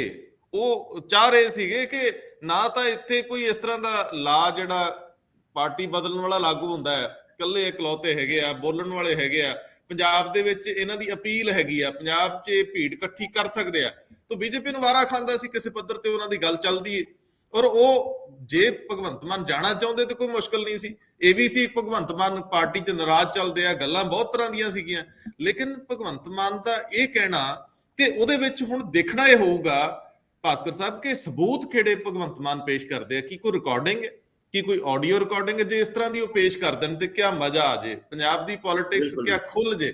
ਲੇਕਿਨ ਅਜੇ ਸ਼ਾਇਦ ਮੈਨੂੰ ਲੱਗਦਾ ਇਸ ਤਰ੍ਹਾਂ ਦਾ ਕੁਝ ਨਹੀਂ ਕੀਤਾ, ਕਿਉਂਕਿ ਜੇ ਬਹੁਤ ਵੱਡਾ ਹਮਲਾ ਕਰਨਾ ਹੋਵੇ ਤੇ ਸਭ ਤੋਂ ਪਹਿਲਾਂ ਸਬੂਤ ਪੇਸ਼ ਕੀਤੇ ਜਾਂਦੇ। ਬੰਦਾ ਆਪ ਨਹੀਂ ਬੋਲਦਾ ਹੁੰਦਾ, ਫਿਰ ਪਿਛਲੇ ਬੰਨੇ ਨਾ ਉਹ ਆਡੀਓ ਨਹੀਂ ਵੀਡੀਓ ਚਲਾਉਂਦੇ ਹੁੰਦੇ ਆ। ਨਹੀਂ ਭਾਵੇਂ ਉਹਦੇ ਉੱਤੇ ਉਹ ਜਿੱਦਾਂ ECG ਵਰਗਾ ਹੀ ਚੱਲੀ ਜਾਵੇ। ਕੀ ਕਹਿੰਦੇ ਹੋ? ਨਹੀਂ, ਬਿਲਕੁਲ ਮੈਨੂੰ ਲੱਗਦਾ ਹੈ ਕਿ ਭਾਵੇਂ ਭਗਵੰਤ ਮਾਨ ਉਹਨਾਂ ਅੱਜ ਜਦ ਪ੍ਰੈਸ ਕਾਨਫਰੰਸ ਕਰ ਰਹੇ ਸੀਗੇ ਤੇ ਉਹਨਾਂ ਨੇ ਇਹ ਗੱਲ ਤੇ ਕਹੀ ਸੀ ਸ਼ਾਮ ਤੱਕ ਮੈਂ ਤੁਹਾਨੂੰ ਸਬੂਤ ਵੀ ਦੇ ਦੂੰਗਾ, ਪਰ ਸ਼ਾਮ ਤੇ ਹੁਣ ਹੋ ਗਈ। ਹੋਰ 2-4 ਘੰਟੇ ਬਾਅਦ ਭਗਵੰਤ ਮਾਨ ਉਹਨਾਂ ਵਾਲੀ ਸ਼ਾਮ ਵੀ ਹੋ ਜਾਏਗੀ। ਤਦ ਤੱਕ ਉਹ ਕੁਝ ਦਿੰਦੇ ਹੈ ਜਾਂ ਨਹੀਂ ਦਿੰਦੇ ਹੈ, ਇਸ ਗੱਲ ਤੋਂ ਹੀ ਪਤਾ ਲੱਗ ਜਾਏਗਾ ਵੀ ਗੱਲ ਕਿੰਨੀ ਕੁ ਸੱਚੀ ਤੇ ਕਿੰਨੀ ਕੁ ਝੂਠੀ ਹੈਗੀ ਹੈ। ਜੇ ਵਾਕਈ ਕੋਈ ਐਦਾਂ ਦਾ ਸਬੂਤ ਦੇ ਦਿੰਦੇ ਨੇ ਤੇ ਪੰਜਾਬ ਔਰ ਦੇਸ਼ ਦੀ ਰਾਜਨੀਤੀ ਦੇ ਵਿੱਚ ਇੱਕ ਵੱਡੀ ਹਲਚਲ ਹੋਏਗੀ, ਔਰ ਭਾਜਪਾ ਦੇ ਉਹ ਵੱਡੇ ਆਗੂ ਜਿਨ੍ਹਾਂ ਦਾ ਨਾਂ ਸਾਨੂੰ ਹਜੇ ਤੱਕ ਨਹੀਂ ਪਤਾ, ਉਸ ਵੱਡੇ ਆਗੂ ਦਾ ਐਕਸਪੋਜ਼ ਹੋਣਾ ਔਰ ਪੈਸਿਆਂ ਦੀ ਆਫਰ ਕਰਨਾ, ਇਹ ਸਾਡੇ ਵਾਸਤੇ ਵੀ ਇੱਕ ਵੱਡੀ ਖਬਰ ਹੋਏਗੀ। ਔਰ ਉਸ ਖਬਰ ਨਹੀਂ ਭੁਚਾਲ ਆਊਗਾ, ਪਰਚਾ ਦਰਜ ਹੋ ਸਕਦਾ ਹੈ, ਪਰਚਾ ਦਰਜ ਹੋਊਗਾ। ਦੇਖੋ ਮੇਰਾ ਖਿਆਲ ਆ ਇਹ ਕ੍ਰਾਈਮ ਹੋ ਸਕਦਾ ਜੇ ਮੰਨ ਲਓ ਇੰਜ ਦਾ ਕੋਈ ਸਬੂਤ ਪੇਸ਼ ਕਰਤਾ ਜਾਂਦਾ ਹੈ ਤਾਂ ਇਹ ਕ੍ਰਾਈਮ ਮੰਨਿਆ ਜਾਊਗਾ। ਮੰਨਿਆ ਜਾਂਦਾ ਕਿ ਨਹੀਂ? ਭਾਰਤੀ ਚੋਣ ਪ੍ਰਣਾਲੀ ਦੇ ਵਿੱਚ ਹੈ ਨਾ, ਰਿਸ਼ਵਤ ਹੀ ਹੋਊਗੀ। ਬਿਲਕੁਲ 100% ਰਿਸ਼ਵਤ ਹੀ ਹੋਏਗੀ, ਔਰ ਇਹ ਬਹੁਤ ਵੱਡਾ ਕ੍ਰਾਈਮ ਵੀ ਹੈਗਾ। ਔਰ ਉਸ ਕ੍ਰਾਈਮ ਵਾਸਤੇ ਭਾਵੇਂ ਕੋਰਟ ਕਿੰਨੀ ਕੁ ਸਜ਼ਾ ਦਿੰਦੇ ਨੇ, ਪਰ ਦੇਸ਼ ਦੇ ਲੋਕ, ਰਾਜਨੀਤੀ ਦੇ ਵਿੱਚ ਵੋਟਾਂ ਤੋਂ ਵੱਡੀ ਕੋਈ ਗੱਲ ਨਹੀਂ ਹੁੰਦੀ। ਜੇ ਲੋਕ ਵੋਟਾਂ ਪਾਉਣ ਤੋਂ ਇਨਕਾਰ ਕਰ ਦੇਣ ਤੇ ਕਿਸੇ ਵੀ ਪੋਲੀਟੀਕਲ ਪਾਰਟੀ ਜਾਂ ਪੋਲੀਟੀਸ਼ੀਅਨਸ ਵਾਸਤੇ ਉਹ ਸਭ ਤੋਂ ਵੱਡੀ ਸਜ਼ਾ ਹੁੰਦੀ ਹੈ। ਪਰ ਭਗਵੰਤ ਮਾਨ ਉਹਨਾਂ ਦੇ ਝੂਠ ਤੇ ਸੱਚ ਦੇ ਵਿੱਚ ਦਾ ਜਿਹੜਾ ਪਰਦਾ ਹੈਗਾ ਉਹ ਕਦੋਂ ਢਹਿੰਦਾ, ਕਦੋਂ ਉਹ ਸਬੂਤ ਦਿੰਦੇ ਨੇ, ਸਾਨੂੰ ਇਸ ਗੱਲ ਦਾ ਤੇ ਇੰਤਜ਼ਾਰ ਹੈਗਾ। ਪਰ ਲੱਗਦਾ ਹੈ ਕਿ ਇੱਦਾਂ ਦੇ ਕੋਈ ਸਬੂਤ ਹੋਣੇ ਨਹੀਂ। ਜੇ ਹੁੰਦੇ ਤੇ ਸ਼ਾਇਦ ਅੱਜ ਹੀ ਉਹ ਪੇਸ਼ ਕਰ ਦਿੰਦੇ ਜੇ ਸੱਚੇ ਸੁੱਚੇ ਹੈਗੇ ਨੇ। ਪਰ ਦੂਜੇ ਪਾਸੇ ਸਿਰਸਾ ਉਹਨਾਂ ਨੇ ਕਿਹਾ ਕਿ 4 ਦਿਨ ਕਿਉਂ ਲੱਗੇ ਭਗਵੰਤ ਮਾਨ ਨੂੰ ਇਹ ਗੱਲ ਕਹਿਣ ਦੇ ਵਾਸਤੇ ਕਿ 4 ਦਿਨ ਪਹਿਲੇ ਫੋਨ ਆਇਆ ਸੀ, ਕਿਉਂਕਿ 3 ਦਿਨ ਪਹਿਲੇ ਤੁਸੀਂ ਇਸ ਗੱਲ ਦਾ ਖੁਲਾਸਾ ਕਰਤਾ ਸੀਗਾ, ਤਾਂ ਹੀ ਸ਼ਾਇਦ ਉਹਨਾਂ ਨੇ 4 ਦਿਨ ਦਾ ਟਾਈਮ ਮੰਗਿਆ ਕਿ 1 ਦਿਨ ਪਹਿਲੇ ਜਦ ਰੰਧਾਵਾ ਸਾਹਿਬ ਨੂੰ ਇਸ ਗੱਲ ਦਾ ਪਤਾ ਲੱਗਿਆ ਸੀਗਾ 3 ਦਿਨ ਪਹਿਲੇ, ਉਸ ਤੋਂ 1 ਦਿਨ ਪਹਿਲੇ ਮੈਨੂੰ ਫੋਨ ਆਇਆ ਸੀਗਾ। ਮੈਨੂੰ ਲੱਗਦਾ ਹੈ ਗੱਲ ਕੋਰਿਲੇਟ ਕਰਨ ਦੀ ਕੋਸ਼ਿਸ਼ ਕੀਤੀ ਗਈ ਹੈ, ਔਰ ਉਹਦੇ ਵਿੱਚ ਤੁਹਾਡਾ ਪ੍ਰੋਗਰਾਮ ਦੇਖ ਕੇ ਉਹਨਾਂ ਨੇ 4 ਦਿਨ ਦੀ ਜਿਹੜੀ ਥਿਉਰੀ ਹੈ ਉਹ ਜਨਤਾ ਦੇ ਸਾਹਮਣੇ ਪੇਸ਼ ਕੀਤੀ ਹੈ। ਹੁਣ ਥਿਉਰੀ ਹੈ ਕਿ ਪ੍ਰੈਕਟੀਕਲ ਹੈ, ਉਹ ਤੇ ਭਗਵੰਤ ਮਾਨ ਆਪ ਸਬੂਤ ਦੇ ਕੇ ਸਾਬਿਤ ਕਰਨਗੇ। ਇਹ ਹੋ ਸਕਦਾ ਹੈ ਕਿ ਇਹਦੇ ਚ ਕੋਈ ਦੋ ਰਾਵਾਂ ਨਹੀਂ ਕਿ ਫੋਨ ਕਾਲ ਹੋਈ ਹੋਵੇ ਕਿਸੇ ਵੱਲੋਂ, ਫੋਨ ਕਾਲ ਦਾ ਰਿਕਾਰਡ ਵੀ ਰੱਖਿਆ ਗਿਆ ਹੋਵੇ। ਰਿਕਾਰਡ ਦਾ ਮਤਲਬ ਰਿਕਾਰਡਿੰਗ ਨਹੀਂ, ਸਕਰੀਨਸ਼ਾਟ ਲਏ ਜਾਂਦੇ ਅੱਜ ਕੱਲ, ਔਰ ਹੋ ਸਕਦਾ ਕਿ ਉਹ ਕਿਸੇ ਹੋਰ ਕੰਮ ਲਈ ਹੋਵੇ, ਹੋ ਸਕਦਾ ਆਫਰ ਵੀ ਦਿੱਤੀ ਗਈ ਹੋਵੇ। ਹਾਸੇ ਠੱਠੇ ਚ ਬਹੁਤ ਵਾਰੀ ਇੰਜ ਹੁੰਦਾ ਵੀ ਆ। ਅਦਰਵਾਈਜ਼ ਜਦੋਂ ਕਿਸੇ ਪਾਰਟੀ ਦਾ ਬੰਦਾ ਪੁੱਟਿਆ ਜਾਂਦਾ ਹੈ ਤਾਂ ਪਹਿਲਾਂ ਬਹੁਤ ਪੱਧਰ ਤੇ, ਥੱਲੇ ਦੇ ਪੱਧਰ ਤੇ ਕੋਸ਼ਿਸ਼ਾਂ ਹੁੰਦੀਆਂ। ਵੱਡੇ ਲੀਡਰ ਉਦੋਂ ਮੁਲਾਕਾਤ ਲਈ ਇਕੱਠੇ ਹੁੰਦੇ ਆ ਜਦੋਂ ਥੱਲੇ ਸਭ ਤੈਅ ਹੋ ਜਾਂਦਾ, ਸਿਰਫ ਜੱਫੀ ਪੈਣੀ ਹੁੰਦੀ ਆ। ਇਹ ਬੜੀ ਕਾਮਨ ਗੱਲ ਆ। ਇਹ ਹੁਣ ਜਿੰਨੇ ਵੀ ਪੋਲੀਟੀਕਲ ਬੰਦੇ, ਮੇਰੀ ਬੇਸ਼ੁਮਾਰ ਲੋਕਾਂ ਨਾਲ ਗੱਲ ਹੋਈ ਆ ਭਗਵੰਤ ਮਾਨ ਦੇ ਇਸ ਦਾਅਵੇ ਤੋਂ ਬਾਅਦ, ਸਾਰੇ ਹੀ ਮੰਨਦੇ ਆ ਕਿ ਹੁਣ ਤਾਂ ਇੱਕ ਜ਼ਿਲ੍ਹੇ ਲੈਵਲ ਦਾ ਲੀਡਰ ਵੀ ਕਿਸੇ ਸਰਪੰਚ ਪੰਚ ਨੂੰ ਪੁੱਟਣਾ ਹੋਵੇ, ਪਹਿਲਾਂ ਆਪਣੇ ਸਾਰੇ ਕਰਿੰਦਿਆਂ ਨੂੰ ਥੱਲੇ ਕਹਿੰਦੇ ਗੱਲ ਮੁਕਾ ਕੇ ਆਇਓ, ਹਾਸੋ ਹੀਣੀ ਗੱਲ ਨਹੀਂ ਕਰਨੀ। ਗੱਲ ਮੁੱਕ ਜੂਗੀ ਫਿਰ ਜੱਫੀ ਪਾਵਾਂਗੇ, ਫੋਟੋ ਖਿਚਾਵਾਂਗੇ। ਗੱਲ ਦੇ ਵਿੱਚ ਅੱਜ ਕੱਲ ਸਾਰੇ ਹੀ ਪਰਨਾ ਪਾ ਲੈਂਦੇ। ਸੋ ਮੇਰਾ ਮਤਲਬ ਇਹ ਹੈ ਕਿ ਇਹ ਗੱਲ ਥੋੜੀ ਹਾਸੋ ਹੀਣੀ ਲੱਗਦੀ ਆ। ਹਾਂ, ਆਫਰ ਦਿੱਤੀ ਗਈ, ਇਹਦੇ ਚ ਕੋਈ ਦੋ ਰਾਵਾਂ ਨਹੀਂ। ਹੋ ਸਕਦਾ ਕਈ ਕੁਝ ਹੋ ਸਕਦਾ, ਰਾਜਨੀਤੀ ਆ, ਇਲੈਕਸ਼ਨ ਦੇ ਦੇਣਾ, ਕੁਝ ਵੀ ਸੰਭਵ ਆ, ਲੇਕਿਨ ਪੈਸੇ ਦੇਣ ਦੀ ਆਫਰ ਨੂੰ ਅਸੀਂ ਬਹੁਤਾ ਸੱਚ ਨਹੀਂ ਮੰਨ ਰਹੇ। ਭਗਵੰਤ ਮਾਨ ਨੂੰ ਇਸ ਗੱਲ ਲਈ ਅਗਲੇ ਦਿਨਾਂ 'ਚ ਸਵਾਲ ਕੀਤੇ ਜਾਣਗੇ। ਪਰ ਮੈਨੂੰ ਹੁਣ ਇਹ ਦੱਸਿਓ ਕਿ ਕੈਪਟਨ ਅਮਰਿੰਦਰ ਸਿੰਘ ਦੇ ਕੈਂਡੀਡੇਟਸ ਦਾ ਫਿਕਰ ਜੇ ਭਾਜਪਾ ਨੂੰ ਪਿਆ ਤੇ ਸੱਚਿਓ ਪਾਰਟੀ ਬਣਾ ਲਈ, ਦਫ਼ਤਰ ਖੁੱਲ ਗਿਆ, ਕੈਂਡੀਡੇਟ ਕੌਣ ਹੋਣਗੇ? ਕਾਂਗਰਸ ਛੱਡ ਕੇ ਕੌਣ ਕੈਪਟਨ ਨਾਲ ਜਾਣਗੇ? ਜਿਹੜੇ ਕਾਂਗਰਸ ਛੱਡ ਕੇ ਕੈਪਟਨ ਨਾਲ ਜਾਣਗੇ ਉਹ ਸਿੱਧੇ ਭਾਜਪਾ ਨਾਲ ਕਿਉਂ ਨਹੀਂ ਜਾਣਗੇ? ਸੋ ਇਹ ਕੈਪਟਨ ਲਈ ਇੱਕ ਔਖੀ ਗੇਮ ਬਣ ਗਈ ਹੈ। ਤੇ ਟਿੱਪਣੀ ਦਿਓ। ਬਿਲਕੁਲ ਠੀਕ ਕਹਿ ਰਹੇ ਹੋ। ਪਹਿਲੇ ਇਹ ਗੱਲ ਚੱਲਦੀ ਸੀਗੀ ਕਿ ਜਿਨ੍ਹਾਂ ਨੇ ਵੀ ਭਾਜਪਾ ਦੇ ਲਾਗੇ ਜਾਣਾ ਹੈ, ਖੈਰ 10-15 ਦਿਨ ਪਹਿਲੇ ਤੇ ਕੋਈ ਭਾਜਪਾ ਦੇ ਲਾਗੇ ਲੱਗਣਾ ਹੀ ਨਹੀਂ ਚਾਹੁੰਦਾ ਸੀਗਾ। ਇਹ ਤੇ ਕੈਪਟਨ ਅਮਰਿੰਦਰ ਸਿੰਘ ਉਹਨਾਂ ਨੇ ਹਿੰਮਤ ਕੀਤੀ ਜਦ ਇਸ ਗੱਲ ਦਾ ਐਲਾਨ ਕਰਤਾ ਕਿ ਉਹ ਕਿਸਾਨੀ ਅੰਦੋਲਨ ਦੇ ਮੁੱਦਿਆਂ ਦਾ ਹੱਲ ਹੋਣ ਤੋਂ ਬਾਅਦ ਭਾਜਪਾ ਦੇ ਨਾਲ ਸੀਟ ਐਡਜਸਟਮੈਂਟ ਕਰਨਗੇ। ਉਹ ਵੀ ਗੱਲ ਤਦ ਉਹਨਾਂ ਨੇ ਕਹੀ ਸੀ ਜਦ ਸਾਰੀ ਪੋਲੀਟੀਕਲ ਪਾਰਟੀਆਂ, ਔਰ ਜਿਨ੍ਹਾਂ ਢੀਂਡਸਾ ਸਾਹਿਬ ਦੀ ਅਸੀਂ ਗੱਲ ਕਰ ਰਹੇ ਹਾਂ, ਉਹ ਵੀ ਭਾਜਪਾ ਦੇ ਨਾਲ ਕੋਈ ਨਾਤਾ ਨਹੀਂ ਰੱਖਣਾ ਚਾਹੁੰਦੇ ਸੀਗੇ। ਤਦ ਅਮਰਿੰਦਰ ਸਿੰਘ ਉਹਨਾਂ ਨੇ ਕਿਹਾ ਸੀ ਮੈਂ ਭਾਜਪਾ ਨਾਲ ਜੁੜੂੰਗਾ ਬਸ਼ਰਤੇ ਕਿਸਾਨੀ ਮੁੱਦਿਆਂ ਦਾ ਹੱਲ ਹੋਏ। ਹੁਣ ਮੁੱਦਿਆਂ ਦਾ ਹੱਲ ਹੋ ਚੁੱਕਿਆ। ਪਰ ਹੁਣ ਜਿਹੜੇ ਕਾਂਗਰਸ ਦੇ ਆਗੂ, ਸਪੋਜ਼ MLA ਵੀ ਹੈਗੇ ਨੇ, ਉਹ ਕੈਪਟਨ ਅਮਰਿੰਦਰ ਸਿੰਘ ਨੂੰ ਜੁਆਇਨ ਕਰਕੇ ਉਹ ਭਾਜਪਾ ਦੇ ਨਾਲ ਨਾਤਾ ਕਿਉਂ ਰੱਖਣਗੇ? ਉਹ ਡਾਇਰੈਕਟਲੀ ਭਾਜਪਾ ਵਿੱਚ ਕਿਉਂ ਨਹੀਂ ਜਾਣਗੇ? ਜੇ ਕੈਪਟਨ ਅਮਰਿੰਦਰ ਸਿੰਘ ਦੇ ਥਰੂ ਜਾਂਦੇ ਨੇ ਤੇ ਅਲਟੀਮੇਟਲੀ ਜਦ ਅਗਰ ਕੋਈ ਅੱਗੇ ਨਫਾ ਨੁਕਸਾਨ ਹੋਇਆ ਤੇ ਕੈਪਟਨ ਸਾਹਿਬ ਦਾ ਰੀਹੈਬਿਲਿਟੇਸ਼ਨ ਤੇ ਹੋ ਜਾਏਗਾ, ਪਰ ਉਹਨਾਂ ਕੈਂਡੀਡੇਟਾਂ ਦਾ, ਉਹਨਾਂ MLAਆਂ ਦਾ ਜਿਹੜੇ ਕਾਂਗਰਸ ਛੱਡ ਕੇ ਕੈਪਟਨ ਦੇ ਖਾਤੇ 'ਚ ਬੋਲਣਗੇ, ਉਹਨਾਂ ਦਾ ਰੀਹੈਬਿਲਿਟੇਸ਼ਨ ਕੌਣ ਕਰੂਗਾ? ਇਸ ਗੱਲ ਦਾ ਵੀ ਖੁਲਾਸਾ ਹੋਣਾ ਚਾਹੀਦਾ ਹੈ। ਔਰ ਚਿੰਤਾ ਵੀ ਹੈਗੀ ਹੈ ਲੋਕਾਂ ਦੇ ਵਿੱਚ ਕਿ ਅਸੀਂ ਅਗਰ ਡਾਇਰੈਕਟਲੀ ਭਾਜਪਾ ਦੇ ਵਿੱਚ ਜਾ ਕੇ ਜੇ ਇੱਦਾਂ ਦਾ ਫੋਨ ਜਿਹੜਾ ਭਗਵੰਤ ਮਾਨ ਨੂੰ ਆਇਆ, ਜੇ ਉਹਨਾਂ ਨੂੰ ਵੀ ਆ ਜਾਏ ਇੱਦਾਂ ਦਾ ਫੋਨ, ਤੇ ਵਾਹ ਨਜ਼ਾਰੇ ਆ ਜਾਣਗੇ। ਤੇ ਹੁਣ ਇਹ ਗੱਲਾਂ ਵੀ ਚੱਲ ਪਈ ਹੈ ਕਿ ਕੈਪਟਨ ਸਾਹਿਬ ਕਿਤੇ ਆਪਣੀ ਪਾਰਟੀ ਬਣਾ ਵੀ ਪਾਣਗੇ ਕਿ ਨਹੀਂ। ਹਾਲਾਂਕਿ ਦਫ਼ਤਰ ਤੁਸੀਂ ਕਿਹਾ ਕਿ ਖੋਲਤਾ, ਦਫ਼ਤਰ ਹੈ ਵੀ ਬੜਾ ਸ਼ਾਨਦਾਰ ਦਫ਼ਤਰ ਹੈਗਾ, ਵੱਡਾ ਦਫ਼ਤਰ ਹੈਗਾ। ਦਫ਼ਤਰ ਵਿੱਚ ਹਜੇ ਕੋਈ ਬੈਠਣਾ ਸ਼ੁਰੂ ਨਹੀਂ ਹੋਇਆ ਕਿਉਂਕਿ ਉੱਥੇ ਕੈਪਟਨ ਸਾਹਿਬ ਆਪ ਨਹੀਂ ਹੁੰਦੇ, ਹਜੇ ਸਟਾਫ ਰੱਖਣਾ ਹੈ। ਔਰ ਜਿਹੜੇ MLA ਨੇ ਜੁਆਇਨ ਕਰਨਾ ਹੈ ਉਹਨਾਂ ਦੇ ਵੀ ਚਰਨ ਉਸ ਦਫ਼ਤਰ ਦੇ ਵਿੱਚ ਹਜੇ ਤੱਕ ਨਹੀਂ ਪਏ। ਪਰ ਉਹ ਤੇ ਸਿਸਮਾ ਫਾਰਮ ਦੇ ਵਿੱਚ ਵੀ ਇੱਦਾਂ ਦੇ MLA ਦੇ ਚਰਨ ਕਾਫੀ ਦਿਨ ਹੋ ਗਏ ਨਹੀਂ ਪਏ। ਤੇ ਇੱਦਾਂ ਦੇ ਹਾਲਾਤ ਵਿੱਚ ਹਜੇ ਬੜੀ ਕਸ਼ਮਕਸ਼ ਕਰਨੀ ਪਏਗੀ ਤਾਂ ਜਾ ਕੇ ਕੋਈ ਪਾਰਟੀ ਦਾ ਟਰੱਕ ਭਰੂਗਾ। ਮੈਂ ਤਾਂ ਸਵਾਲ ਛੋਟਾ ਜਿਹਾ ਮਨ ਚ ਆ ਗਿਆ, ਕਰਨਾ ਨਹੀਂ ਚਾਹੀਦਾ। ਅੱਜ ਜਦੋਂ ਪੰਜਾਬ ਦੇ ਲੋਕਾਂ ਨੇ ਸਕੱਤਰੇਤ ਦੇ ਵਿੱਚ ਐਡਾ ਵੱਡਾ ਦਫ਼ਤਰ ਦਿੱਤਾ ਸੀ, ਉੱਥੇ ਤਾਂ ਕੈਪਟਨ ਸਾਹਿਬ ਕਦੇ ਗਏ ਨਾ। ਜਿਹੜਾ ਕੋਠੀ ਦੇ ਵਿੱਚ ਦਫ਼ਤਰ ਸੀਗਾ 2 ਸੈਕਟਰ ਵਾਲੀ ਹੈ ਨਾ, ਉਹ ਸਕੱਤਰੇਤ ਦੇ ਨਾਲ ਮੁੱਖ ਮੰਤਰੀਆਂ ਨੂੰ ਮਿਲਦੀਆਂ, ਜਿਹੜੀਆਂ ਹਰਿਆਣੇ ਦੇ ਮੁੱਖ ਮੰਤਰੀ ਆ ਔਰ ਪੰਜਾਬ ਦੇ ਮੁੱਖ ਮੰਤਰੀ ਦੀ ਨਾਲੋਂ ਨਾਲ ਆ, ਉਹ ਤੇ 2 ਕੋਠੀਆਂ ਸੀ ਸੁਣਿਆ, ਇੱਕ ਸੁਖਬੀਰ ਵਾਲੀ ਵੀ ਨਾਲ ਹੀ ਜੋੜੀ ਹੋਈ ਆ। ਤੇ ਇਹ ਜਿਹੜੀਆਂ 2 ਕੋਠੀਆਂ ਸੀ, ਇਹਨਾਂ ਦੇ ਵਿੱਚ ਵੀ ਦਫ਼ਤਰ ਸੀ ਸੋਹਣੇ, ਉਹ ਵੀ ਕਦੇ ਕੈਪਟਨ ਸਾਹਿਬ ਨੇ ਵਰਤੇ ਨਾ। ਤੇ ਹੁਣ ਵਾਲਾ ਦਫ਼ਤਰ ਵੀ ਸਿਸਵਾਂ 'ਚ ਹੀ ਰੱਖ ਲੈਂਦੇ, ਕਾਹਤੋਂ ਇੰਨੇ ਪੈਸੇ ਖਰਚਣੇ ਸੀ? ਖੈਰ ਪੈਸੇ ਹੁੰਦੇ ਆ, ਖਰਚਣ ਲਈ ਹੁੰਦੇ ਆ। ਇਲੈਕਸ਼ਨਾਂ 'ਚ ਜੇ ਪੈਸੇ ਨਾ ਲਾਏ ਤੇ ਲਾਇਆ ਕੀ? ਚਲੋ ਕਿਸੇ ਦਿਨ ਸਾਰੀਆਂ ਪਾਰਟੀਆਂ ਦੇ ਦਫ਼ਤਰ ਹੀ ਵੇਖ ਕੇ ਆਈਏ, ਜੇ ਕੋਈ ਵੜਨ ਦਵੇ ਤਾਂ ਚੱਲੀਏ ਭਾਸਕਰ ਸਾਹਿਬ। ਪਰ ਤੁਸੀਂ ਦਿੱਲੀੋਂ ਮੁੜੋਗੇ ਤਾਂ ਹੀ ਆ ਨਾ। ਗਲਾ ਖਰਾਬ ਕਰਕੇ ਬਹਿ ਗਏ ਹੋ ਤੁਸੀਂ। ਹੁਣ ਕੇਂਦਰੀ ਰਾਜਧਾਨੀ ਤੋਂ ਥੱਲੇ ਹੀ ਨਹੀਂ ਉਤਰਦੇ, ਅਸੀਂ ਫਾਹ ਲਈਏ। ਬਹੁਤ ਮਿਹਰਬਾਨੀ, ਧੰਨਵਾਦ। ਧੰਨਵਾਦ ਜੀ।